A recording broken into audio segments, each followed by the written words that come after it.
जय जगन्नाथ। जगन्नाथ टेम्पल पुरी जगन्नाथ धाम अगर आप आते हैं तो आपको ये बात ज़रूर जानना चाहिए कि जगन्नाथ धाम में यमराज जी हैं। जी हाँ, जगन्नाथ धाम में यमराज जी हैं।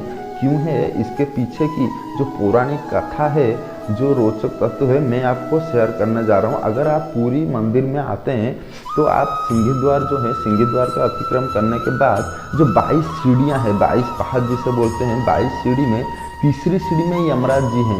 जी हाँ, तीसरी सीढ़ी में यमराज जी खुद पधार रहे हैं, स्वयं प्रकट है वहाँ पे तीसरी सीढ़ी में। तो इसके पीछे की जो पौराणिक कथा है उसको मैं आपको बताना चाहता हूँ, आपके साथ शेयर करना चाहता हूँ। अगर कभी भी आप पूरी आते हैं तो ये बात ज़रूर अपने दिमाग में बिठा लीजिए कि ये बात आपको करना ही है।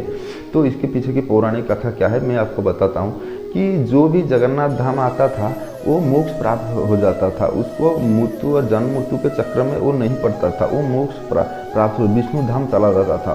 तो इसीलिए यमराज जी टेंशन में आके एक दिन जगन्नाथ धाम पूरी दर्शन करने के लिए या अपना जो भी टेंशन है बताने के लिए भगवान जी को आए।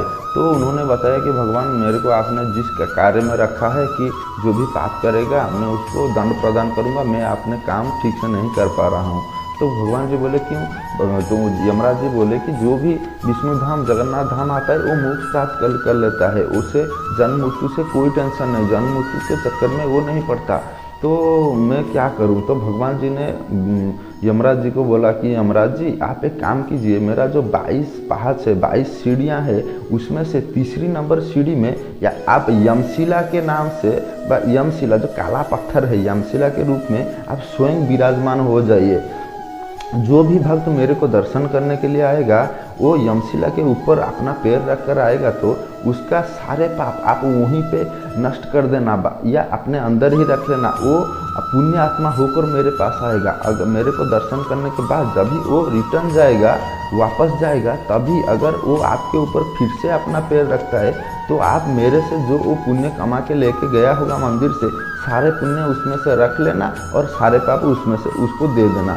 तो इसीलिए अगर आप पूरी जाते हैं तो जाते टाइम तो यमशिला के ऊपर पैर रख कर जाइए, लेकिन आते टाइम नहीं। अगर आते टाइम आप अपना पैर रख कर आएंगे तो आप मंदिर के अंदर जो भी पुण्य कमाए होंगे सारे पुण्य आप यमराज को ही देकर आएंगे। अपना फिर से जो भी पाप था सारे पाप यमराज से फिर से लेकर आएंगे। तो इसीलिए अगर आप पूरी जाते हैं जगन्नाथ धाम तो यमशिला के ऊपर आने के टाइम कभी भी पैर ना रखिएगा। यही है इसकी पौराणिक कथा। अगर थोड़ा सा भी आपको वीडियो अच्छा लगा है तो वीडियो को लाइक और चैनल को सब्सक्राइब जरूर कर दीजिएगा।